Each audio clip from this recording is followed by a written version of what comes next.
गीता अध्याय 15 के श्लोक 16-17 में 3 प्रभु बताए हैं। ये 3 प्रभु कौन हैं? किस प्रभु की शरण में जाने के पश्चात जन्म और मरण समाप्त हो सकता है? 3 प्रभुओं में सबसे उत्तम परमात्मा कौन है? कैसा है? उसका क्या नाम है? इन सभी गूढ़ रहस्यों को जानने के लिए अवश्य सुनिए जगत गुरु तत्वदर्शी संत रामपाल जी महाराज के अमृत वचन। दर्शकों, सिरसपुर बादली की रहने वाली ममता जी की ये कहानी संघर्ष और चमत्कारिक बदलाव की है। ममता जी का जीवन अत्यधिक दुखों से भरा हुआ था। उनके पिता शराब के आदी थे और आर्थिक स्थिति इतनी खराब थी कि परिवार को कई बार भूखे सोना पड़ता था। 2011 में ममता जी ने संत रामपाल जी महाराज से नाम दीक्षा ली और इसके बाद उनके जीवन में बदलाव शुरू हो गया। उनके पिता जो अत्यधिक शराब पीते थे, संत रामपाल जी महाराज की कृपा से उन्होंने शराब छोड़ दी और अपने जीवन को पूरी तरह बदल लिया। इसके बाद ममता जी को भी संत रामपाल जी महाराज की कृपा से अनेक चमत्कारिक अनुभव हुए। एक बार जब ममता जी का एक्सीडेंट हुआ और उनका कंधा बुरी तरह से फ्रैक्चर हो गया तो डॉक्टरों ने ऑपरेशन की सलाह दी, लेकिन संत रामपाल जी महाराज की कृपा से उनका कंधा बिना किसी ऑपरेशन के ठीक हो गया। इसके अलावा उनके परिवार की आर्थिक स्थिति भी सुधर गई।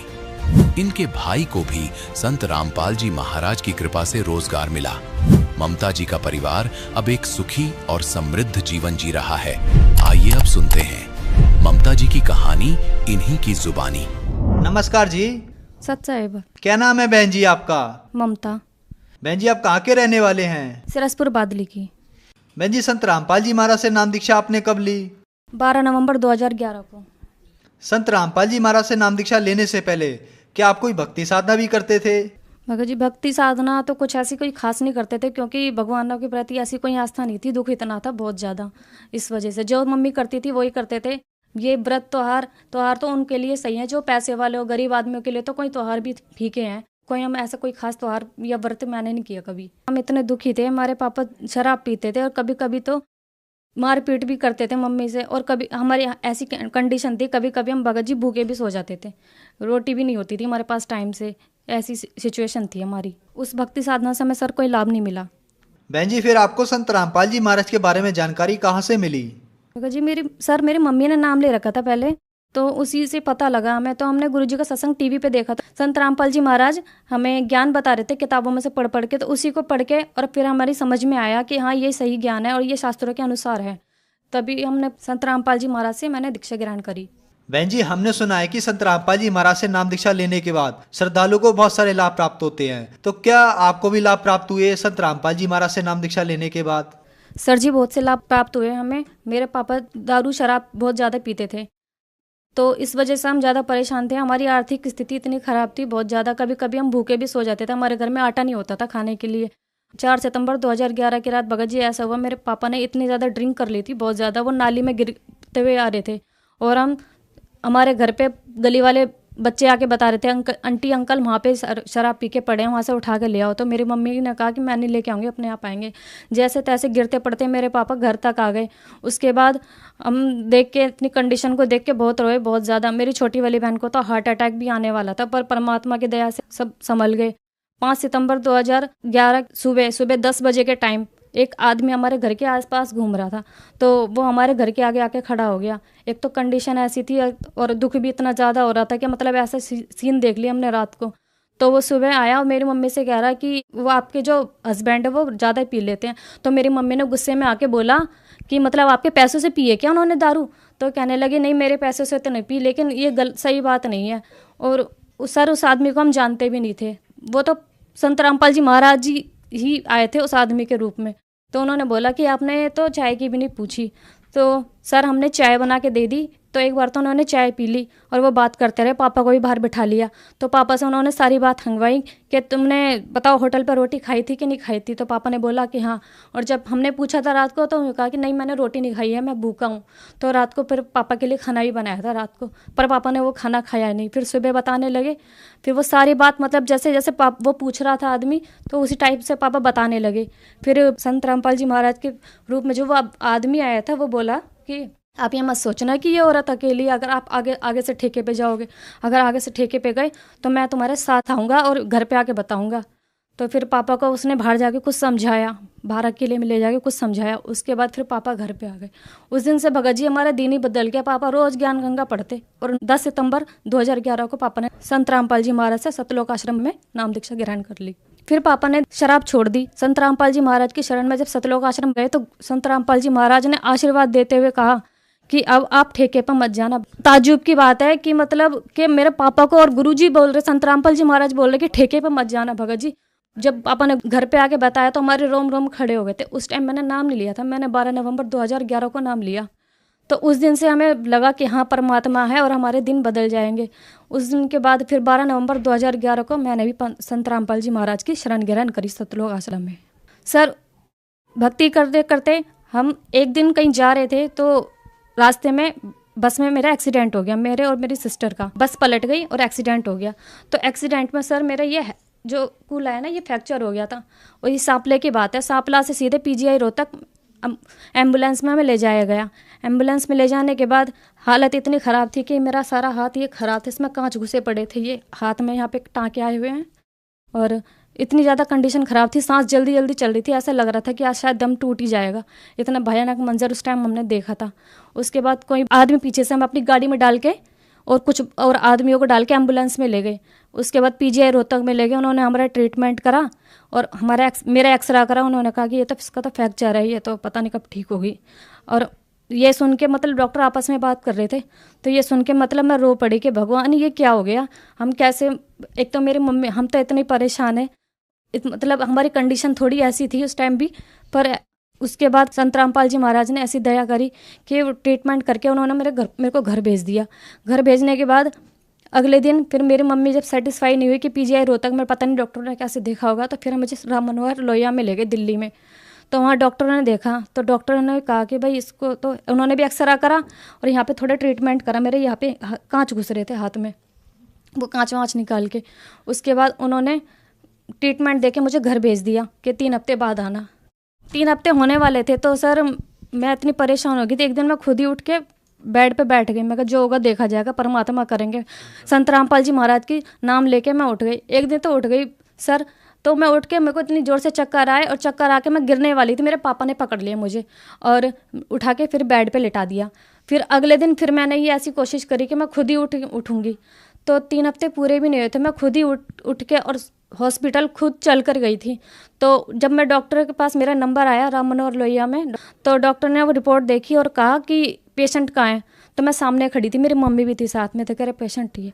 तो मेरी तरफ देख के कह रहा कि ये पेशेंट है। मैंने कहा हाँ। कह रहे कि आपके कूल्हे में प्रॉब्लम थी ना। मैंने कहा। कह रहे आप ठीक चल पा रहे हो। मैंने कहा। तो उसने मेरे को चला के भी देखा तो मैं चली। तो कहने लगे, फिर वो आपस में 2 डॉक्टर बात करने लगे कि पता नहीं कैसे ठीक हो गई। फिर मैं कहा ये तो संत रामपाल जी महाराज की दया है। तो उन्होंने फिर दवाई लिख के दे दी। कह रहे कोई नहीं, कुछ दिनों बाद फिर दिखा लेना। संत रामपाल जी महाराज ने मुझे ठीक कर दिया, मुझे जाने की ज़रूरत नहीं पड़ी हॉस्पिटल। और सर वो दिन है और आज के दिन है, आज तक मुझे कोई प्रॉब्लम नहीं हुई मेरे कूल्हे में, ना पता लगता कि मैं मतलब कोई प्रॉब्लम है। सर एक बात और मैं भूल गई सर, जब मेरा एक्सीडेंट हुआ था तो गर्मी का टाइम था। मेरी कमर जो ना बेड पर 3 दिन परेशान हो गई। तो मेरी मम्मी ने जैसे तैसे करके मेरे मामा को 10,000 रुपये दिए कि भैया इन्वर्टर लगा देना, घर पर बच्चा परेशान हो रहा है। मेरी एक सिस्टर थी, उसके कंधे में भी चोट आई थी उस टाइम। तो मैं इतनी परेशान हो गई थी और मैं तो बेड पे लेटे लेटे इतनी परेशान हो गई, गर्मी भी बिल्कुल सहन नहीं हो रही थी मेरे पे। तो उसके बाद मेरी मम्मी ने 10,000 रुपये दिए मेरे मामा को। तो मेरे मामा लेके चले गए कि शाम तक इन्वर्टर आ जाएगा, इन्वर्टर लगा देंगे। तो रास्ते में ही सर वो 10,000 रुपये मेरे मामा के गिर गए। तो मेरे मामा ने फ़ोन कर दिया था रास्ते में से कि ऐसे ऐसे बात हो गई है और मैं अपने घर जा रहा हूँ, कुछ चीज़ चाज बेच के और मैं तेरे पैसे पूरे करके और तेरा इन्वर्टर लगा के दे दूँगा शाम को। तो मम्मी ने कहा कोई बात नहीं भैया, परमात्मा अपने आप करेंगे जो करना होगा। फिर भी हमने परमात्मा में छोड़ा भगत जी। हमने कभी अपने मन में ये भी नहीं लाया कि हमारे 10,000 रुपये खो गए। हमने कहा कोई बात नहीं, परमात्मा हमारी कौन सी आपत्ति टाल रहा है पता नहीं। उसके बाद सर मेरा भाई ट्यूशन चला गया, रास्ते में उसके टीचर मिला। उसने बोला कि आज ऐसे ऐसे बात है कि पड़ोस वाले आदमी को 10,000 रुपये मिले पर्स में। तो उसने बोला कि भैया मेरे मामा के 10,000 रुपये गिर गए थे, वो इन्वर्टर लेने के लिए जा रहे थे, ऐसे ऐसे मेरी बहन का एक्सीडेंट हो गया है।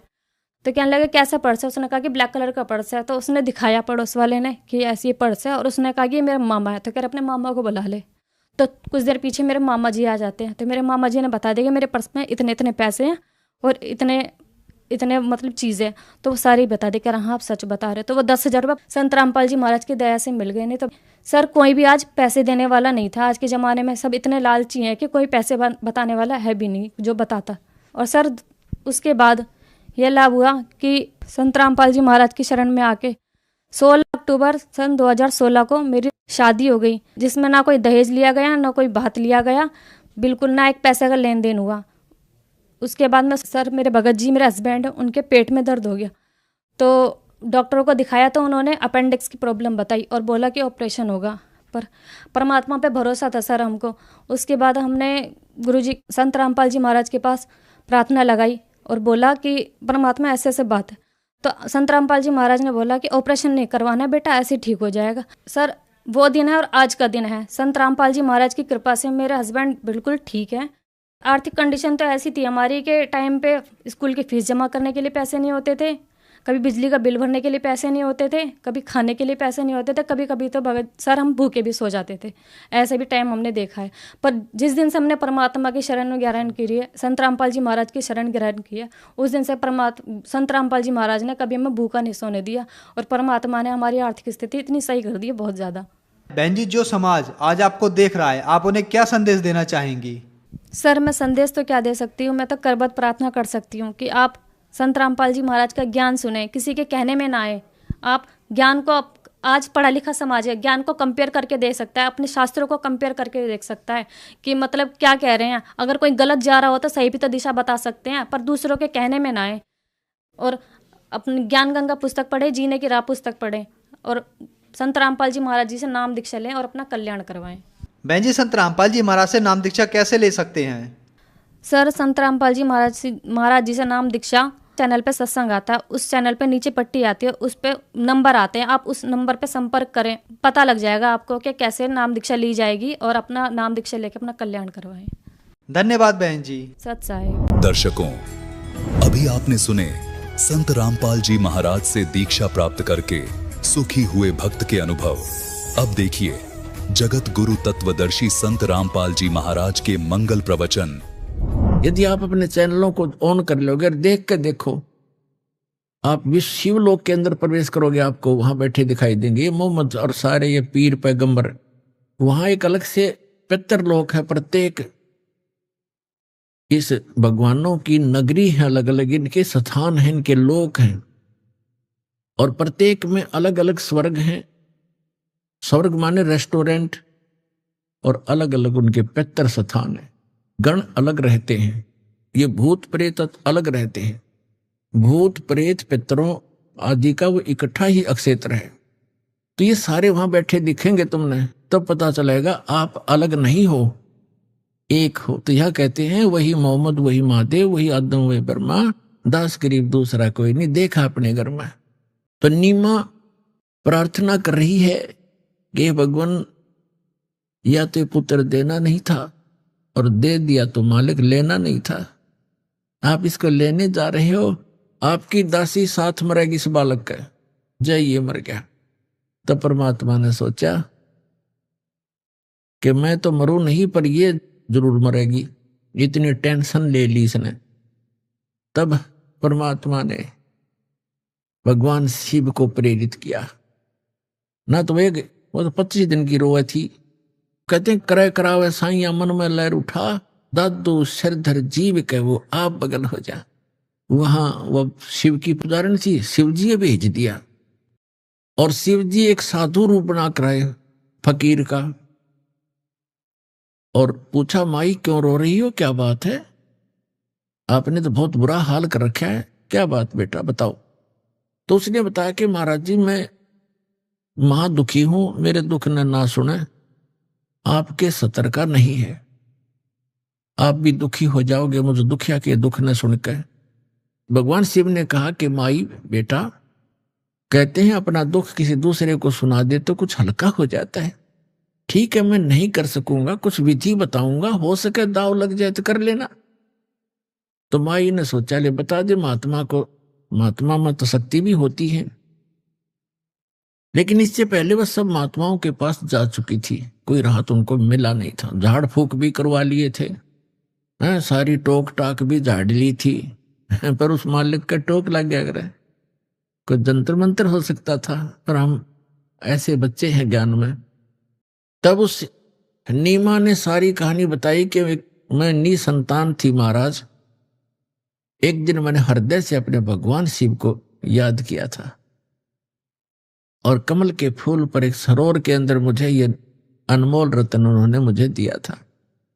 और अब ये 25 दिन का हो गया, इस ना भोजन खाता है ना दूध पीता है। अब ये मृत्यु को प्राप्त होने वाला है। और परमात्मा ऐसे स्वस्थ जैसे कमल कला फूलंत, कमल की तरह फूल रहे हैं, फल फूल रहे, बड़े शरीर स्वस्थ हो रहा है, मैच्योर से हो रहे हैं। जैसे नवजात शिशु से थोड़ा बड़ा शरीर हो गया लेटे लेटे का, तो कहते हैं परमात्मा स्वस्थ है। फिर भी वो सोच रही है कि ये मरेगा, क्यों खाता ही नहीं तो मरेगा बच्चा। और कहा महाराज जी साथ में मरूंगी, मैं जी नहीं सकती। यूं कह के फूट फूट कर रोने लगी। तब शिवजी ने कहा कि माई तेरा पुत्र दिखा कहाँ है। वो लाई उठा के और सोचा महाराज के चरणों में डाल दूं, महात्मा आशीर्वाद दे देंगे, मेरा बालक जीवित हो जाएगा, स्वस्थ रहेगा, ये खा पी लेगा कुछ। तो जो ही साधु रूप में खड़े भगवान शिव के चरणों में बच्चे को डालना चाहा, वो बच्चा वहां से आकाश में उड़ा और भगवान शिव के सिर के पैरेलल हवा में खड़े हो गए अपने आप। और शिव जी देख रहे हैं।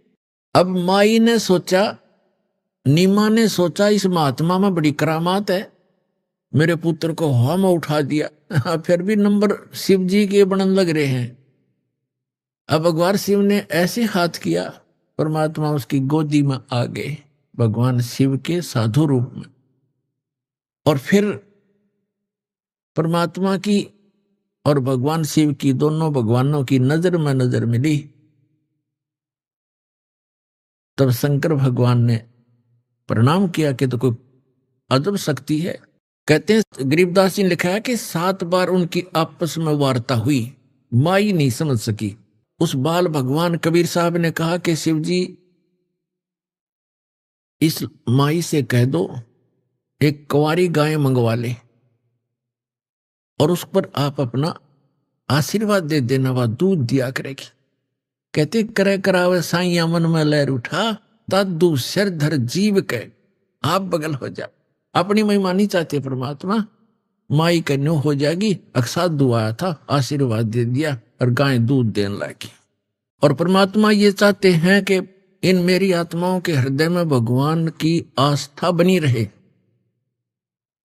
चाहे वो किसी के माध्यम से बनावे। तभी तो आज तक आप भगवान भगवान करते फिर रहे हो और किसी को राहत मिली नहीं। भले ही साधनाएं गलत थी, लेकिन आप कभी मालिक के चरणों में रहे हैं, जिस कारण से आपको भक्ति से परिपूर्ण कर गए थे। आज तक आपके पुण्य समाप्त नहीं हुए थे। आज से 600 वर्ष पहले परमात्मा आए थे, 64 लाख शेष हुए थे। उन 64 लाख में से आप हो जो सबसे पहले आओगे। और आपको इतना भक्ति और आशीर्वाद से आपका पोषण कर गए थे आत्मा का, इतना आपके पुण्य संग्रह करवा गए थे कि आप जी के जन्म होते आ रहे मनुष्य के। भले ही आप साधनाएं किसी भी देव देवता की कर रहे थे, उनसे मिलना मिलाना कुछ नहीं था, आपके फल रहे थे पूर्व जन्म के कर्म ही, वो संस्कार मिल रहे थे। लेकिन आस्था भगवान में जुड़ी थी कि मैं इस भगवान की पूजा कर रहा था, मुझे लड़का हो गया, मेरी नौकरी लग गई, जैसे इस दास के साथ था। अब पता चला जिन भगवान ने क्यों पूजा करते थे वो कुछ कर ही नहीं सकते थे, लेकिन हमारी आस्था थी, हो रहा था, फल रहा था, संस्कार प्रारब्ध, और हम क्रेडिट देते थे इन भगवानों को, और हमारी चाह बनी रही भगवान में, और कर रहा था वो खुद मालिक। तो उसी समय साधु वेशधारी भगवान शंकर ने कहा कि नीमा तेरा पति कहां, बुलाओ। उसने अपने पति को बुलाया। तो भगवान शिव ने कहा, यानी जो साधु रूप में खड़े थे, कि ऐसा कर बच्चा, एक कुंवारी गाय ला जिसने दूध पीना छोड़ रखा हो और सांड न टच ना करी हो, जाके संग बैल नहीं लागा, और एक कुम्हार के घर से एक बिल्कुल ताजा स्वच्छ एक छोटा सा मटका ले आना जिसमें दूध निकाला करेंगे, घड़ा, छोटा घड़ा, बरोला। जैसे आजकल देगची होती है ना, डेगची इतने साइज का। वो गया तुरंत, कुंवारी गाय ले आया और एक कुमार के गर्ते डेगची टाइप मटका ले आया मिट्टी का। भगवान शिव ने उस बछिया के कमर पे हाथ मारा, लंबे लंबे सतन हो गए और पात्र नीचे कर दिया। वो एकदम भर गया, अपने आप सतनों से दूध निकलना शुरू हो गया और वो पात्र भर गया, अपने आप बंद हो गया फिर।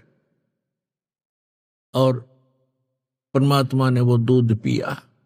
तब उस माई को विश्वास हुआ कि अभी वो मरे नहीं, और महात्मा के चरण छुए, सो नमस्कार करे, आप तो सचमुच भगवान आ गए। इस प्रकार परमात्मा ने दूध पिया। अपने आत्माओं देखो, सबसे पहले हमने भगवान पहचानना है।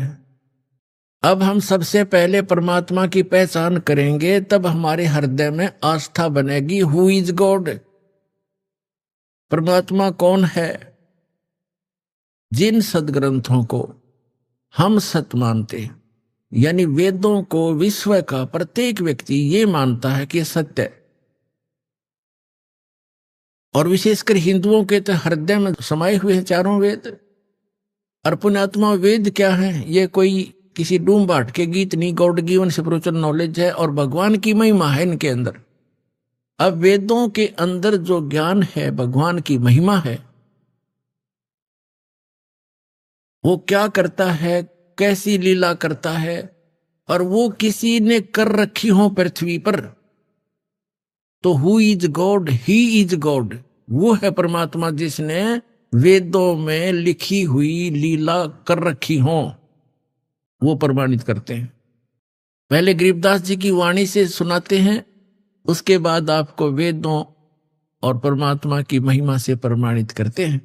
भक्ति मुक्ति ले उतरे वो मेटन तीनों तापे, तीनों तापों का नाश करने की एक ऐसी जड़ी लेकर अवतरित हुए, ऐसा मंत्र लेकर अवतरित हुए कि तीनों तापों का भी नाश उससे हो जाएगा।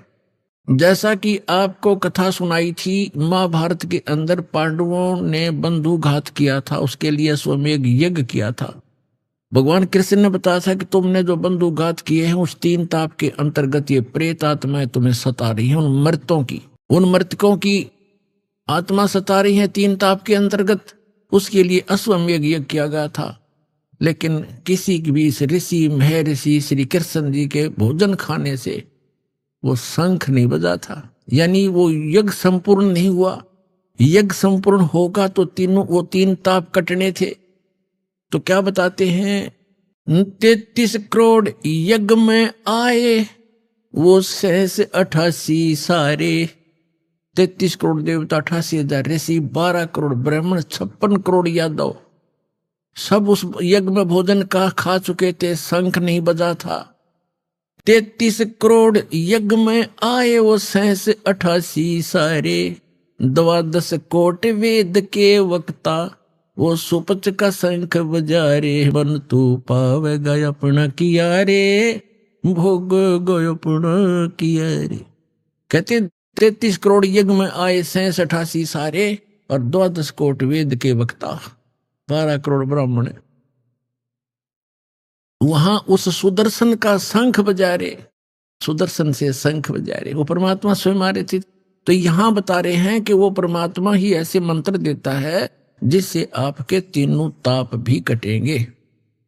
तुम कौन राम का जपते जापम, तात कटे ना ये तीनों तापम। और अभी आपको बताया वेदों में, ऋग्वेद मंडल नंबर 9 सूक्त 95 के मंत्र 2 में और 9 मंडल के सूक्त 94 के मंत्र 1 में स्पष्ट किया है कि वो परमात्मा कवियों की तरह आचरण करता, घूमता फिरता है और अपने मुख कमल से वाणी बोलता रहता है। और वो परमात्मा एक गुप्त मंत्र का आविष्कार करता है, प्रकट करता है गुप्त मंत्रों को, वो है वो तीनों ताप के काटने वाले। और यही गरीबदास जी कह रहे हैं, वही प्रमाण दे रहे हैं। भक्ति मुक्ति ले उतरे, उतरे माने अवतरित हुए, सह शरीर आए, उतरना, नौका नुआना। भक्ति मुक्ति ले उतरे वो मेटन तीनों ताप, मोमिन के डेरा लिया वो कह कबीरा बाप।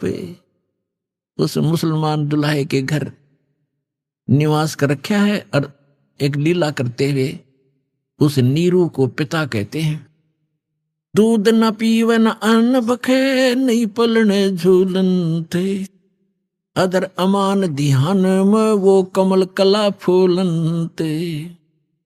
फिर कहते हैं काजी आए कुरान ले, धर लड़के का नाम है, अक्सर अक्सर में फुरा धन कबीर बलि जाऊं मैं। सकल कुरान कबीर है, हरफ लिखे जो लेखे, काशी के काजी कहें या गई दीन की टेक। फिर वो काजी मुल्ला आगे भी नाम धरेंगे लड़के का। जैसे अपने यहाँ ब्राह्मण भी ऐसे नामांकन करते हैं, गुरुजन अपना कोई वेद या गीता या पुराण को ऐसे खोलेंगे, प्रथम अक्षर जो आएगा उस पर नाम रख देंगे। ऐसे उन्होंने कुरान शरीफ को खोला, उसमें लड़के का नाम खोजने लगे, उसमें सबसे पहले सूरत फुरकानी वाला कबीरा मिल गया, कबीर। तो उन्होंने सोचा कबीर का अर्थ बड़ा करते हैं ये लोग कि दुल्हे का लड़के को का बड़ा नाम रखना ठीक नहीं, अच्छा नहीं लगता। तो उन्होंने फिर गुस्ताखी करी, दोबारा कुरान शरीफ बंद की, फिर खोला मंत्र बोलकर। तो दूसरी बार पूरे के पूरे उस पृष्ठ पे, दोनों पृष्ठों पे कबीर कबीर कबीर लिखा और कोई लेख नहीं रहा। फिर और पलट कर देखा सारी कुरान को, वो जो पुस्तक वो ले रहे थे वह सारी के अक्षर कबीर कबीर हो गया पूरी में। अगले रख लो के रखोगे।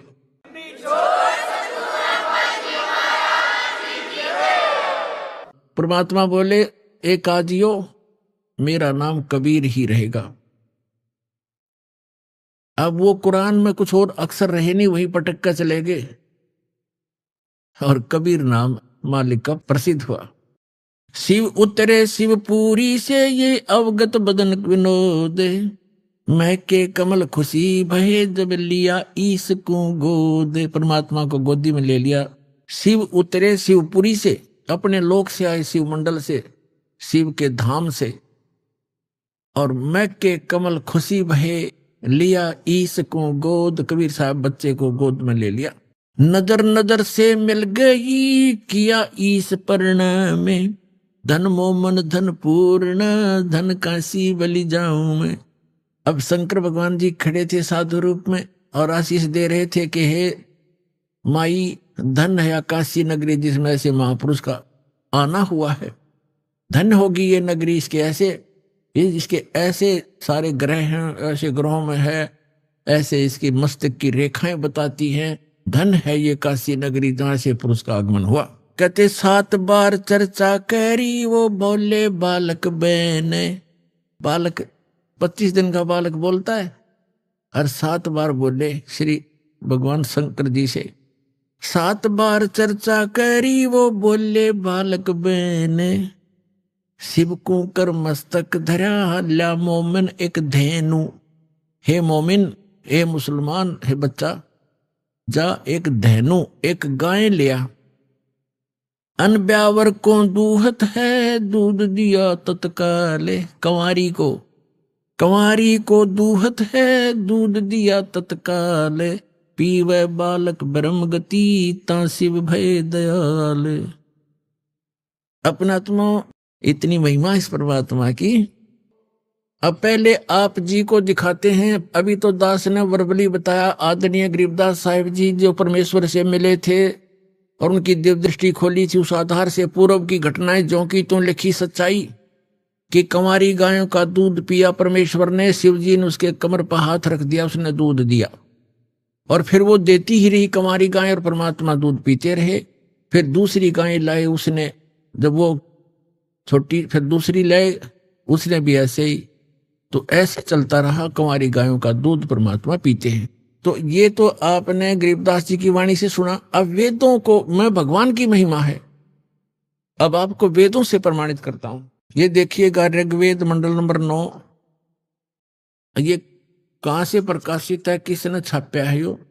ये है प्रकाशक है सर्वदेशी कार्य प्रतिनिधि सभा, महर्षि सिद्धांत भवन, रामलीला मैदान, नई दिल्ली से।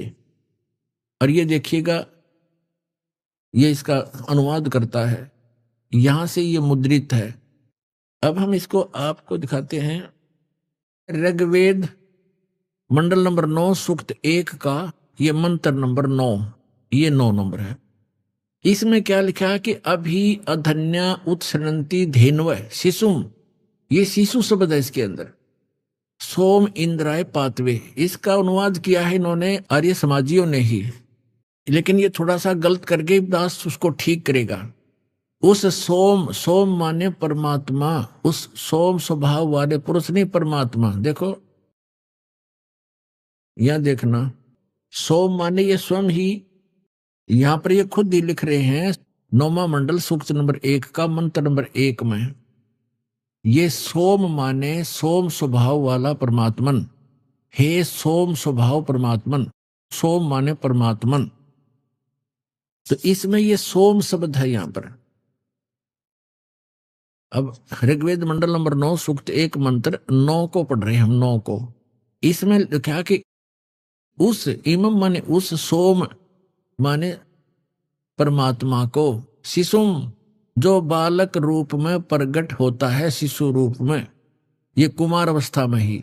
अभी अधन्या, अधन्या माने अहिंसनीय, अहिंसनीय लिख दी। अपरात्मा देनो माने गौवे, अभी माने पूर्ण रूप से, सब प्रकार से, पूर्ण रूप से। अधन्या अहिंसनीय कर दिया इन्होंने, ये अनुवाद गलत कर रखा है। इसका अर्थ बनता है जैसे हमारे यहाँ क्षेत्र में हरियाणा के अंदर जो गाय नए दूध नहीं होती गऊ, उसको कहते हैं ये बिना धनाई है, बिना धनाई। अधन्या जो गर्भ ना धारण किया हो, और अभियधन्या यानी पूर्ण रूप से कंवारी। अभियधन्या का माने है कंवारी, जिसको बैल ने कभी टच ना किया हो। यहां स्पष्ट इसका अर्थ बनता है। अब देखें ऋग्वेद मंडल नंबर 9 सूक्त नंबर 1 का यो मंत्र नंबर 9 पढ़ रहे हम। इसका अर्थ यह बनता है उस अमर पुरुष को, उस अमर पुरुष जो शिशु रूप में प्रकट होता है, उस अमर पुरुष की परिवर्ष की लीला, ये कहते हैं। इनका अर्थ पढ़े पहला, उस सोम स्वभाव वाले पुरुष को यानी परमात्मा को जो शिशु रूप में प्रकट होता है। अभी ये तो गलत कर रहे हैं, कुमार अवस्था में श्रद्धालु पुरुष को जो शिशु रूप में प्रकट होता है, अभी सभी प्रकार से। अधन्य माने कंवारी, धेनव माने गौवें, तृप्त करती हैं, तृप्त करती है माने उसका पालन पोषण करती है, परवरिश की लीला होती है। तो इसका अर्थ है उस उन कंवारी गायों के द्वारा उस शिशु रूपधारी परमात्मा, बालक रूपधारी अमर पुरुष की परवरिश की लीला होती है। कंवारी गायों द्वारा अभी अधन्या धेनव शृणंती तृप्त करती हैं, शिशु माने शिशु रूप में प्रकट परमात्मा को। अपनात्माओं, ये तो हमारे वेद बताते हैं कि वो अमर पुरुष जब शिशु रूप धारण करके यहां आते हैं, प्रकट करते हैं अपने दूसरी प्रकार की स्थिति में, उस समय वो बालक रूपधारी परमात्मा के परवरिश की लीला कंवारी गायों द्वारा होती है। अब ये कबीर सागर है, 600 वर्ष पहले धर्मदास साहिब ने लिखा था। परमेश्वर की लीलाओं को सुन सुनकर और देख देख कर आंखों देखा। तो इसमें और प्रमाणित करते हैं आपको, देखिए कबीर सागर।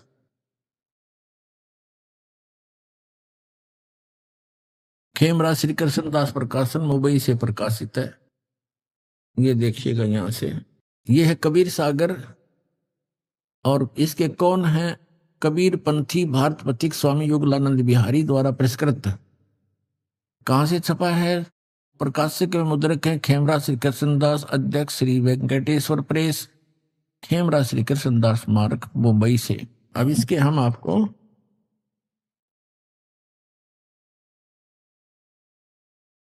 अब इसमें लिखा है ज्ञान सागर के अंदर कि सुन जुल्हा मन भयो आनंदा, जिमी चकोर पायो निशी चंदा। रात्रि में जैसे चकोर ने चांद दिख जाए, इतना खुश होया बच्चे को पाकर। और सुत ले चले हर्ष मन कीन्या, तासो पुन असबोल ही दीन्या। सुत काशी को ले चले लोग देखण ते आव, अन पानी बक्से नहीं जुल्हा शोक जनावे। वो कुछ खावा पीवा था नहीं, जुल्हा दुखी हो गया जुल्हा। तब जुल्हा मनकीन तिवाना रामानंद सो कही उत्पाना। इन्होंने कुछ गलतियां कर दी लिखण में, बाद में हेरफेरी कर दी, इसलिए कबीर साहब ने दया बख्शी अपनी प्यारी आत्मा गरीबदास साहिब गांव छुरानी जिला दद्दर वाले के द्वारा अपनी महिमा की वाणी पुनः प्रकट करवा रखी। और कबीर सागर में कहा है कि बर्म पंथ में गरीबदास का पंथ होगा, उसमें मेरी महिमा की वाणी फिर प्रकट होगी। इसलिए इसमें कोई गड़बड़ है तो उसे शुद्ध हो जाती है, सिद्ध हो जाती है। इसमें इन्होंने रामानंद जी से जोड़ दिया कि वो नीरू जो है रामानंद ऋषि के पास गया और उससे अपने बच्चे के दुख के बारे में बताया। यो दूध नहीं पीता। रामानंद जी ने फिर कहा कि कुंवारी गाय लाओ, तुम्हारा पुत्र कोई ज्ञानी है, विद्वान पुरुष है, ये आम व्यक्ति नहीं है। वो कुंवारी गाय लाए और फिर उसने उसके दूध से वो तृप्त हुआ। फिर वो तो ये कहने का भाव यह है, जैसा भी है उस हमने ये देखना है कि ये लीला कबीर साहब ने की, चाहे वो रामानंद ने की कही या वास्तविकता जो गरीबदास जी ने बताई वो सत्य है। और इसमें भी ये प्रमाण है कि बचपन में उनकी परवरिश की लीला कुंवारी गायों से हुई। और आज तक किसी भी महापुरुष की हम हिस्ट्री खूब पढ़ चुके हैं, ये वेदों में वर्णित महिमा अनुसार किसी की भी लीला खरी नहीं है एक कबीर साहब ने छोड़ के। तो इसे सिद्ध हो जाएगा कबीर इज गॉड। अब देखो, तब जुल्हा मन कीन तिवाना रामानंद सो कही उत्पाना। मैं सुत पायो बड़ो गुणवंता, कारण कौन बखे नहीं संता। हे संत, ये किस कारण से भोजन नहीं खा रहा। रामानंद ध्यान तब धारा, जुल्हा सो तब वचन उचारा। पूर्व जन्म ते ब्राह्मण जाति, तो पहले ब्राह्मण था, तेरी कोई सेवा में कमी होगी। हरि सेवा की नहीं भली भांति, और कुछ तो सेवा हर की चूका, तो कुछ हर की परमात्मा की सेवा में भक्ति में चूक होगी। ताते भयो जुल्हा का रूपा, प्रीति प्रभु गह तोर लीनी। ताते उद्धान में सुत तो दीनी। परमात्मा तेरे से प्रसन्न हो गया तो इसलिए तुझे वहां जंगल में पुत्र दिया। अब नीरू कहता है, हे प्रभु जस की ना तस पायो। मैंने जिसा क्रियाओं तो बर लिया, पर आरत हो तो दर्शन आयो। मैं दुखी हो करके संकट में तेरे पास आया हूं। सो कहिए उपाय गुसाई, बालक अक्षुदावत कुछ खाई। रामानंद अस युक्ति विचारा, तुम सुत कोई ज्ञानी अवतारा। तेरा पुत्र कोई विद्वान पुरुष है, कोई अच्छी आत्मा है। बछिया जाही बैल नहीं लागा, वो बछिया ला जिसने बैल ने टच भी नहीं किया हो। सो ले ठाड़ करते ही आगा, उसके पास लाकर खड़ी कर दे। वह कुंवारी बछिया लिया। दूध चले ते थन ते दूध धरो छिपाई। अक्स उदावंत जब होवे ता कह देव खवाई। जुल्हा एक बछिया ले आया, कुंवारी बछिया, जाके संग बैल नहीं लागा। और चलो दूत कोई मरम न पावा। चलो दूत जुल्हा हरसाना, राग छिपाए कहो नहीं जाना। अब यहाँ दूत शब्द है ना, इसमें ये भी इन्होंने, अब दूत कौन था जो ये यहाँ लिखा गया, वो परमात्मा आए थे, भगवान शंकर आए थे और वो फिर चले गए। अचानक अंतर ध्यान हो गए तो उन्होंने ये सोचा था नीमा ने, ये कोई भगवान का भेजा हुआ दूत था और इसने मेरा संकट निवारण कर दिया। अब यहां देखो, दूध तब पीवत नाम कबीरा। दूध तब पीवत नाम कबीरा, खेलत संत संग मत धीरा। अपनात्मा, हमने सबसे पहले ये पहचान करनी है कि जिस भगवान की, जिस अल्लाह की, जिस खुदा की हम भक्ति कर रहे हैं वो सचमुच भगवान भी है कि नहीं। बिल्कुल सही है। जब हम कोई सौदा करने जाते हैं, लाल लेते हैं या कोई भी वस्तु लेते हैं, तो हम ये तो देख ले ये वस्तु वो है कि नहीं। तो आज आपके समक्ष हमारे पवित्र सदग्रंथ वेदों ने सिद्ध कर दिया कि भगवान जब शिशु रूप धारण करके आता है, उनकी परवरिश की लीला कुंवारी गायों से होती है। और परमेश्वर ने स्वयं 600 वर्ष पहले यह लीला की, क्योंकि वो तो गुण है, वो करते ही करते। और ये भी वेदों में प्रमाणित है कि ऊपर के लोक में रहता है, सह शरीर है, मनुष्य दृश्य है, देखने में राजा के समान है, सिंहासन पर विराजमान है। वहां से सह शरीर चल के आता है, अच्छी आत्माओं को मिलता है, उनको उपदेश देता है, ज्ञान देता है, कवियों की तरह आचरण करता है, और वो ऐसे गुप्त मंत्र का आविष्कार करता है। और यही आदरणीय गरीबदास साहिब जी ने बता दिया, यही हमारे 600 वर्ष पहले मालिक ने लीला की, उनकी जीवनी में विद्यमान है। तो गरीबदास साहिब जी ने कहा है, हम सुल्तानी नानक तारे दादू को उपदेश दिया, जात जुलाहा भेद न पाया वो काशी मोह कबीर हुआ, अनंत कोट ब्रह्मंडे का एक रति नहीं भारे, सतगुरु पुरुष कबीर हैं ये कुल के सर्जनहार। आगे रामानंद और परमेश्वर की गोष्ठी कभी फिर सुनाएंगे। ऐसा कमाल कर रखा गरीबदास जी ने, यथार्थ चित्रार्थ कर रखी है परमात्मा की आंखों देखी महिमा। तो पुण्यात्मा सौभाग्य आपका, आप वो बच्चे हो भगवान के जो 64 लाख में से हो, और आपको खोज रहा कहीं ना कहीं से ला करके, किसी भी माध्यम से, कोई पुस्तक के माध्यम से, कोई टीवी के माध्यम से, आप वो लाल हो उस परमात्मा के, जिसके लिए ये खुद कहते हैं गोता मारूं स्वर्ग में और जा बैठूं पाताल। कबीर साहब की महिमा गा रहे हैं। गरीबदास ढूंढता फिर अपने हीरे मोतीलाल। आप देख रहे हो यहाँ आसपास के क्षेत्र के लोगों को ये विश्वास नहीं हो रहा कि बरवाला में कोई आया है, और आप 1000 2000 1500 500 800 किलोमीटर से आकर मालिक के बच्चे यहाँ खींचे आ रहे हो, तो आप उस परमेश्वर की विशेष आत्मा हैं। वैसे तो परमात्मा ने कहा कि अब पूरे विश्व को ज्ञान दूंगा, ये सभी मेरे बच्चे हैं। ये थोड़ा लेट आएंगे, पछताएंगे, गहना रोया करेंगे इस समय को। और गरीबदास साहब कहते हैं, ये संसार समझदा नाही, कहंदा श्याम दोपहरे नू, गलत साधनाएं कर रहे हैं, उन्हीं को सत्य मान रहे हैं। इसे गंदे लोक में इतने दुख पा रहे हैं, फिर भी कहते हैं हम ठीक ठाक हैं, यहाँ खाक ठीक ठाक है। आज से कुछ भी है, मुख्यमंत्री है, कल एक्सीडेंट में मर जाता है, खाक ठीक ठाक है, कल गधा बनेगा। तो कहते हैं ये संसार समझदा नहीं, कहंदा श्याम दोपहरे नू, जल रहे हैं धूप में और कह रहे हैं हम ठीक ठाक हैं, श्याम बता रहे हैं इसको। और गरीबदास ये वक्त जात है, रोवोगे इस पैरे नू, ये समय जाता है हाथ से, फिर रोया करोगे। या अब इस मनुष्य जीवन में ये सत भक्ति नहीं मिली, और दास परमात्मा ने अपना कुत्ता भेज रखा, आपको जगा रहा है, और अब भी नहीं पहचानोगे तो कहते रोया करोगे इस समय को, फिर हाथ नहीं आओगा। समझा है तो सिर धर पाओ, और बहर नहीं रे ऐसा था।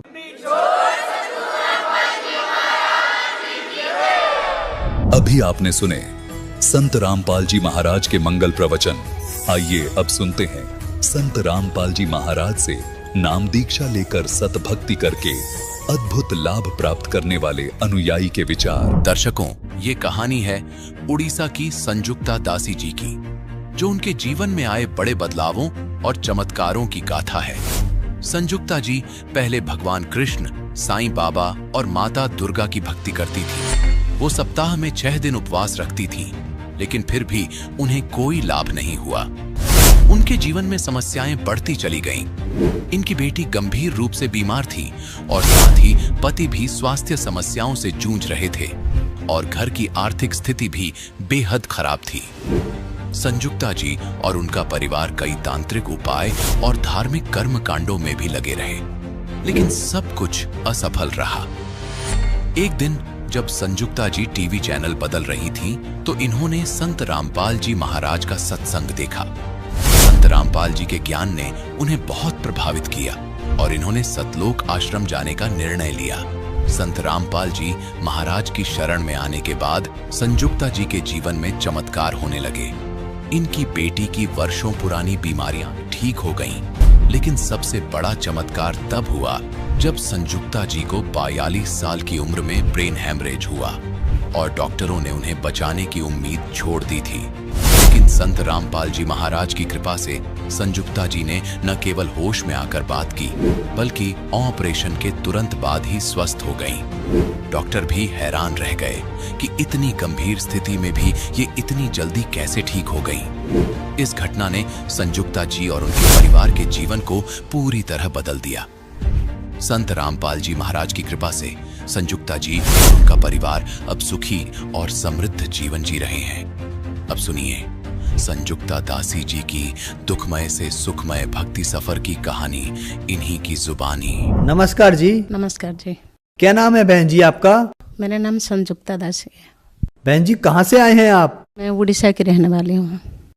संत रामपाल जी महाराज से नाम दीक्षा आपने कब ली? 2013 अप्रैल 7 तारीख को। संत रामपाल जी महाराज से नाम दीक्षा लेने से पहले क्या आप कोई भक्ति साधना करते थे? हाँ, मैं भगवान कृष्ण जी की भक्ति करती थी और साईं बाबा की भक्ति करती थी, माता दुर्गा की भक्ति करती थी और उपवास भी करती थी।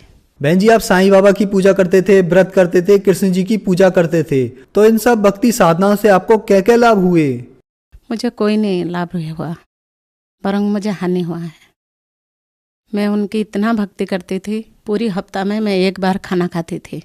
सोमवार, मंगलवार, बुधवार, वीरवार, शुक्रवार, रविवार, मैं हर हफ्ता में मैं 6 दिन व्रत रखती थी और शनिवार को खाना खाती थी। लेकिन मेरी और परेशानी और बढ़ती जा रही और लड़की मेरी इतनी बीमार हो गई, मैं दिल्ली के हर हॉस्पिटल में लेके गई, मेरी लड़की सही नहीं हुआ। मेरी लड़की की स्किन प्रॉब्लम हो गई और सांस की प्रॉब्लम हो गई। सारी डॉक्टर ने मना कर दिए, बोले ये ठीक नहीं होगा, जब तक ये दवाई लेते रहोगे वो ठीक रहेगा, दवाई छोड़ने के बाद फिर वही बीमारी हो जाता। स्कूल में लड़की जब मेरी जाती थी, स्कूल में माड़ा में उसको सबसे पीछे बिठाती थी। लड़की मेरी बहुत इंटेलिजेंट पढ़ाई में थी, उसको बच्चे के पास से बिठाने नहीं देते थे। लड़के आके मेरी से रो के बताती थी, मम्मी माड़ा मुझे पीछे बिठाते। मैं कोई नहीं बेटा। फिर उसके बाद मैं हर किसी से पूछती थी मेरी लड़की कैसे सही होगी। कोई मुझे गुणी गारेडी सबके पास गई है, मंगला साहब गई है, वहाँ भी नीलाई कपड़ा वहाँ पर फेंक के आई हूँ, मेरी लड़की सही नहीं हुई। बहुत चिंता मन में कम से कम 4-5 साल वो बीमारी रहा। फिर उसके बाद हमारे आर्थिक स्थिति भी बहुत खराब थी और भक्ति करते करते भी इतने हम परेशान थे। मेरी पति बहुत बीमार रहते थे, सीढ़ियाँ चढ़ नहीं पाते थे और घुटन में हमेशा दर्द है और सर्दी जुकाम खांसी, हमेशा बिस्तर में पड़ी रहते थे। बहन जी, आपने बताया कि आप 6 दिन तक कुछ नहीं खाती थी, एक ही दिन खाना खाती थी। इतनी ज्यादा आप देवी देवताओं के व्रत करते थे, भक्ति करते थे, उसके बावजूद भी आपकी बेटी को एक बीमारी थी जिसके कारण आप बहुत ज्यादा परेशान थे। आपके पति भी बीमार थे, आपकी आर्थिक स्थिति भी खराब थी। तो फिर संत रामपाल जी महाराज की शरण में आप कैसे आए?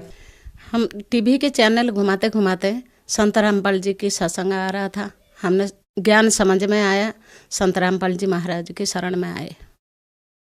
बहन जी, संत रामपाल जी महाराज की शरण में आने के बाद क्या आपके दुखों का छुटकारा हुआ? संत रामपाल जी महाराज की शरण में आने से हमें तो बहुत कुछ लाभ हुआ है। सबसे पहले मेरी बेटी इतना बीमार रहती थी, दिल्ली के हर डॉक्टर ने मना कर दिए थे। संत रामपाल जी महाराज के शरण में आने से, उनके नाम जाप करने से और मेरी बेटी ठीक हो गई। मेरी बेटी इतना दुखी थी और मेरी बेटी के पीछे मैं भी बहुत दुखी रहती थी। स्कूल में उसको सबसे पीछे बिठाते थे, कोई उसके पास नहीं बैठते थे। इसकी इतना ही एलर्जी थी, सांस की प्रॉब्लम थी, वो ठीक हो गया। दूसरा, मेरे पति की घुटन की बीमार थी और सांस की बीमार थी और सर्दी जुकाम हमेशा लगी रहती थी। संत रामपाल जी महाराज की शरण पे आने से उनकी सारी बीमारी दूर हो गई और वो सीढ़ियाँ भी चढ़ पाते और सांस की प्रॉब्लम, घुटन की प्रॉब्लम सब दूर हो गई। मेरी बेटी की कुंडली बना हुआ था, उसमें लिखा हुआ था 42 उम्र में तुम्हारा माता की मृत्यु है। फिर हमने पंडित के पास गए, दिखाए, वो बोले नहीं जी तुम्हारा उम्र इतना है। फिर हमने 42 उम्र जैसे मेरी हुआ, 42 उम्र में मेरी अचानक मुझे स्ट्रोक हुआ। स्ट्रोक होने के कारण मेरी ब्रेन हैमरेज हो गई। फिर उसके बाद जैसे ब्रेन मेरे हैमरेज हो गई, घर में कोई नहीं थे, सिर्फ मेरी लड़की अकेली थी। मेरी लड़की को तो पहले ही पता है मम्मी की 42 उम्र में मृत्यु होगा। मेरी बेटी ने चिल्लाया, सारी गली वाला इकट्ठा हो गए, मुझे रिक्शा में डाल के हॉस्पिटल, प्राइवेट हॉस्पिटल में ले गए। जब हॉस्पिटल में मुझे 2 दिन रखे, 2 दिन रहने के बाद उन्होंने बोले कि नहीं ये ठीक नहीं होगा, इसकी ब्रेन बिल्कुल हैमरेज हो चुका है, इसकी तो मृत्यु निश्चिंत है, आप ले जाओ, घर ले जाओ। फिर मेरी पति और मेरी बेटी और हमारे साथ हमारी संत रामपाल जी महाराज की कुछ शिष्य थे, वो मुझे एम्स में लेके गए। एम्स लेके जाने के बाद एम्स में सारी रिपोर्ट दिखाए। रिपोर्ट दिखाने के बाद वो बोले क्यों इसको एडमिट करवाना है, आप घर ले जाओ। फिर उसके बाद वहाँ एडमिट नहीं हुआ, जब एडमिट न होने के बाद मेरी बच्चे और मेरी पति बहुत परेशान हुए। फिर उसके बाद मुझे जेबी पंथ लेके गए। जेबी पंथ में भी मेरी सारी रिपोर्ट देखने के बाद वही बात बोले ऑपरेशन करने के बाद ये कोमा में चली जाएगी, नहीं तो पैरालिसिस हो जाएगी, आप घर में ले जाओ, घर में सेवा करो, जितना दिन जिंदा रहेगी। फिर उसके बाद मेरी बेटी ने संत रामपाल जी महाराज के पास से प्रार्थना लगाई, गुरुजी मेरी मम्मी की ऐसे ऐसे हो गया। संत रामपाल जी महाराज ने बोले बेटा कोई नहीं, आप राम मनोहर लोहिया ले जाओ। फिर मुझे राम मनोहर लोहिया लेके गए रात में। फिर उस टाइम राम मनोहर लोहिया में जब मेरी रिपोर्ट सारी देखने के बाद उन्हें भी यही बात बोले ऑपरेशन करके कोई फ़ायदा नहीं है। फिर मेरी बेटी और मेरी पति और हमारे साथ हमारी गुरु भाई कुछ थे, बोले आप ऑपरेशन कराओ, अगर मर जाएगी तो कोई बात नहीं है। फिर उन्हें दोबारा सारी टेस्ट करने के बाद मुझे जून 17 तारीख में मेरी ऑपरेशन हुआ। ऑपरेशन होने के बाद मेरी बाल सर की सारी बाल मेरी कटिंग हुआ था, मुझे गंजे कर दिए थे। फिर उसके बाद डॉक्टर ने बोला था 48 घंटा में इसके होश आएगा। 48 घंटा तो दूर की बात, संत रामपाल जी महाराज 48 सेकंड में मेरी होश दिलाए। डॉक्टर ने सारी, जैसे मेरी होश तो आ चुका था, लेकिन मैं इतना ऑपरेशन के पीछे मेरी मुंह सूखा था, मैं बात नहीं कर पाती थी। डॉक्टर ने पहले मेरी पैर को यूं यूं करके खुजाने के बाद जैसे मेरी पैर हिला, फिर मेरे हाथ को भी खुजाए। फिर मेरे हाथ हिलने के बाद उन्हें बोले कि नहीं, इसके हाथ और पैर सही है, ये पैरालिसिस नहीं हुआ। फिर उसके बाद संत रामपाल जी महाराज मेरे पास खड़ा थे। खड़ा होने के बाद संत रामपाल जी महाराज मुझे यूं कह रहे, बेटी क्यों इनको परेशान कर रहे, इनसे बात कर ले। बस इतना बोल के संत रामपाल जी महाराज मुझे बोले बेटा तेरी मृत्यु की ये जोग था, मैंने तुझे नई जन्म दिया हूँ, बस भक्ति कर और अपना कल्याण कर। बस संत रामपाल जी महाराज चले गए। फिर उसके बाद अचानक मेरी दर्द शुरू हो गया। जैसे मेरी दर्द इतना भयानक दर्द था, मैंने चिल्लाने के बाद वो सारी बोले कि दोबारा फिर ऑपरेशन होगा, इसके ऑपरेशन की कमी हो गई, इतनी दर्द था। फिर मैंने बेहोश हो गई। बेहोश होने के बाद डॉक्टर अजय चौधरी ने बोला कि फिर दोबारा इसकी टेस्ट सारी शुरू से इसकी टेस्ट करो, फिर दोबारा इसके ऑपरेशन होगा।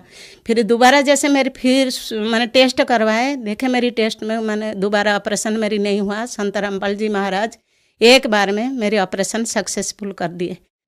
आईसीयू में तीसरा दिन मुझे जैसे बेड पे लिया है, मेरे साथ जो लोग ऑपरेशन हुए थे वो लोग मुर्दा जैसे पड़े हैं। मैं उठ के बैठी हूँ। मुझे डॉक्टर कह रहे क्या बैठो मत, आप लेटे रहो। नहीं मैं ठीक हूँ, मैं बैठूंगी। फिर वो डॉक्टर सब आपस में बात कर रहे। कमाल की बात है, इतनी बड़ा ऑपरेशन, मेरी 45 टाँका है, इतना बड़ा ऑपरेशन, और 48 घंटा में इसकी होश आना था, और इतनी जल्दी होश भी आ गया, और 2 दिन 3 दिन में और उठ के बैठ गया, और बिल्कुल लग भी नहीं रहा है कि इसके ऑपरेशन हो रखा है। अच्छी से बात कर रहे, सब कुछ कर रहा। फिर उसके बाद मुझे 9 दिन में डिस्चार्ज करवाए। डिस्चार्ज करने के बाद फिर मुझे दोबारा बोले कि आप आ जाना, 1 हफ्ता के बाद आ जाना, आपकी टाँका खुलेगी। फिर मेरी टाँका खुला, अभी मैं ठीक हूँ। मेरी राइट साइड बिल्कुल डैमेज हो चुका था, मेरी रोशनी चली गई थी, पलक गिर गया था। फिर जैसे हमने डॉक्टर को पूछा, मेरी पलक खुल ही नहीं रहा था। फिर डॉक्टर से जैसे हम पूछे ये आँख खुलेगा या नहीं खुलेगा, बोले ऑपरेशन सक्सेस हो गया, आप बात कर रहे हो, आँख नहीं खुला था, एक आँख तो आपकी सही है, दूसरा आँख अगर नहीं है तो कोई बात नहीं है। फिर उसके बाद में टीवी में चैनल में संत रामपाल जी के सत्संग आता है, मेरी परिवार सारी बैठ के देखते थे, मुझे लेके ज़बरदस्ती वहाँ बिठाते थे, लेकिन मैं देख ही नहीं पाती थी, क्यों ना मुझे हर चीज़ 4-4 दिखता था, 4-4 दिखता था मुझे, मैं कांस्टेंट मेरी आंख नहीं रहता था। फिर मैं कहती थी कि मैं सत्संग नहीं देखूंगी, क्यों ना मुझे तो गुरुजी एक नहीं दिखते, मुझे 4-4 दिखते हैं, मैं सत्संग नहीं देखूंगी। मैं सत्संग हो रही थी, जैसे मेरी पति मुझे ज़बरदस्ती लेके बिठाए, मैं बहुत रोई हूँ। मैंने मुझे क्यों बिठा रहे, मुझे तो हर चीज़ आप भी 4 देख रहे हो, बच्चे भी 4 देख रहे हैं, मुझे सारी चीज़ 4-4 देख रहे हैं। फिर मेरे पति ने मुझे बोले देख तेरी आँख बंद थी, अभी तो खुली भी गई और 4-4 दिख रहे, संत रामपाल जी महाराज तुझे एक भी दिखाई देंगे, सही से तो टीवी देख। मैंने ऐसे देखी, मैंने रोई। संत रामपाल जी महाराज को मैंने ये कहा, मैंने हे गुरुजी मैं आपकी शरण में हूँ, आप मेरी आँख एक करवा दो, मुझे हर चीज़ 4-4 दिख रही है। मैं टीवी देखते देखते, सत्संग देखते देखते मुझे एक दिखाई दिया।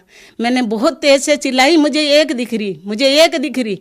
मेरी बच्चे से वो दोनों लड़की मेरी है, मेरी लड़का नहीं, 2 लड़की हैं। और लड़की मेरी आ गई भाग की, बोला मम्मी आपको एक दिख रही? मैंने हाँ बेटा मुझे एक दिख रही। फिर उसके बाद धीरे धीरे मेरी आँख खुली हो गई। ये मेरी राइट साइड है, ये आँख थोड़ी सी प्रॉब्लम है लेकिन मुझे हर चीज़ दिखता है।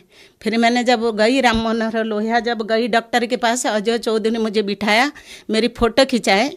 फ़ोटो खींच के उनके राम मनोहर लोहिया हॉस्पिटल में मेरी फ़ोटो भी लगी हुई कि इतना बड़ा बीमारी है और इसके आँख डैमेज हो गई थी, इसके आँख भी सही हो गई। वो सोचते कि हमारी पीछे हमने ट्रीटमेंट करे, जो ये इतना बड़ा पेशेंट है ये सही हो गई। लेकिन मुझे तो पता है मैं संत रामपाल जी महाराज की शरण में जो भी कृपा हो रही संत रामपाल जी महाराज कर रहे, फिर मैं अभी बिल्कुल सही हूँ। और दूसरा भी लाभ, मुझे इतना बड़ा लाभ संत रामपाल जी दे रखे हैं। मेरी बेटी एम्स में डॉक्टरी की पढ़ाई कर रही, 1 साल में 12 कंप्लीट करा और 1 साल में एमसी और नीटी और जीपी मार तीनों पेपर दिया था। तीनों पेपर में मेरी बेटी का नंबर आया था, इतना अच्छा नंबर। और एम्स में 99.8 आया है। सब संत रामपाल जी की कृपा से है, दया से है। संत जो भी कुछ आज मेरे घर में है संत रामपाल जी की दया से है। हम 2 बेटी, हम पति पत्नी, हम चारों संत रामपाल जी की शरण में है। उन्हीं के नाम जाप करते, उन्हीं की कथनी के ऊपर हम चलते हैं। बहन जी, आपने बताया कि आपको संत रामपाल जी महाराज की दया से जीवन दान मिला। आपकी बेटी को जो भयंकर एलर्जी की बीमारी थी उससे छुटकारा मिला। आपकी बेटी 1 ही साल में एम्स और जो बड़े बड़े मेडिकल टेस्ट थे उनको क्लियर कर पाई। संत रामपाल जी महाराज ने आपको एक सुखों का भंडार दिया। तो जो श्रद्धालु आज आपको सुन रहे हैं, आप उन्हें क्या संदेश देना चाहेंगी? मैं तो संदेश नहीं दे सकती हूँ। मैं ये श्रद्धालुओं से इतना प्रार्थना कर सकती हूँ, संत रामपाल जी महाराज की शरण में आप आइए और नाम दान लीजिए, अपने कल्याण करिए। और ये जो भक्ति आप कर रहे हो, ब्रह्मा विष्णु महेश्वर दुर्गा, ये जो भक्ति कर रहे हो, वो भक्ति में आपको कुछ भी लाभ नहीं मिलेगा, वरं आप और परेशान होते रहोगे। संत रामपाल जी महाराज शास्त्र अनुकूल भक्ति देते और भक्ति करिए और उनके नाम जाप करिए और आपको सुख ही सुख मिलेगा, हर सुख। ये 100% मेरी तरफ से है। मैं बोल रही हूँ, आप 4-5 महीना तक भक्ति करके दीजिए, देखिए, फिर उसके बाद अगर आपको कोई लाभ नहीं हुआ तो फिर आप छोड़ दीजिए। मेरी इतना प्रार्थना है आप। बहन जी, आपने बताया कि राम मनोहर लोहिया हॉस्पिटल के जो डॉक्टर हैं उन्होंने आपका फोटो खींचा कि आपको जो इतना बड़ा ऑपरेशन ब्रेन हेमरेज का था वो ठीक हो गया, और आज भी आपकी फोटो उनके ऑफिस में लगी है। तो कहीं ऐसा तो नहीं कि आप एक अंधविश्वास के तहत संत रामपाल जी महाराज से अपनी बीमारी का ठीक होना मान रहे हो, जबकि डॉक्टर के द्वारा वो चीज ठीक हुई हो? जब मुझे ब्रेन हेमरेज हुआ था और एम्स के डॉक्टर, जेबी पंत डॉक्टर, प्राइवेट डॉक्टर सारी मना कर दिए थे कि इसको घर ले जाओ, इसको ऑपरेशन मत कराओ। अगर ऑपरेशन कराओ तो ये कोमा में चली जाएगी या पैरालिसिस हो जाएगी, इसकी तो मृत्यु निश्चिंत है। घर पे लेके इसकी सेवा करिए। मेरी बेटी जब संत रामपाल जी महाराज से प्रार्थना लगाया, संत रामपाल जी महाराज ने बोले कि आप राम मनोहर लोहिया ले जाओ, वहाँ ऑपरेशन कराओ, परमात्मा दया करेंगे। तब डॉक्टर ने ऑपरेशन, बहुत जिद्दी से डॉक्टर ऑपरेशन कराए। संत रामपाल जी महाराज तो मुझे जिंदा करे, डॉक्टर की कोई हाथ नहीं। अगर डॉक्टर ने करा होगा फिर पहले क्यों मना कर दिया? उनको तो मना करना नहीं था ना।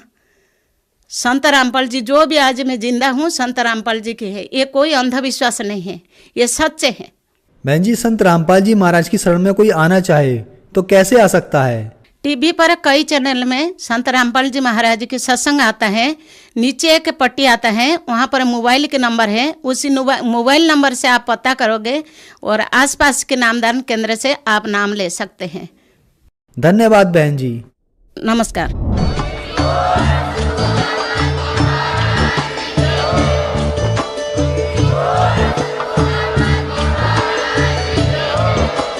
आप सुन रहे थे जगत गुरु तत्वदर्शी संत रामपाल जी महाराज जी के मंगल प्रवचन। अधिक जानकारी के लिए विजिट कीजिए हमारी वेबसाइट www.jagatgururampalji.org। संत रामपाल जी महाराज जी के शुभ आशीर्वाद से पूरे विश्व भर में 500 से भी ज्यादा नाम दीक्षा केंद्र हैं, जिन पर संत रामपाल जी महाराज जी द्वारा ऑनलाइन निशुल्क नाम दीक्षा दी जा रही है। अपने नजदीकी नाम दीक्षा केंद्र का पता करने के लिए संपर्क करें 8222880541।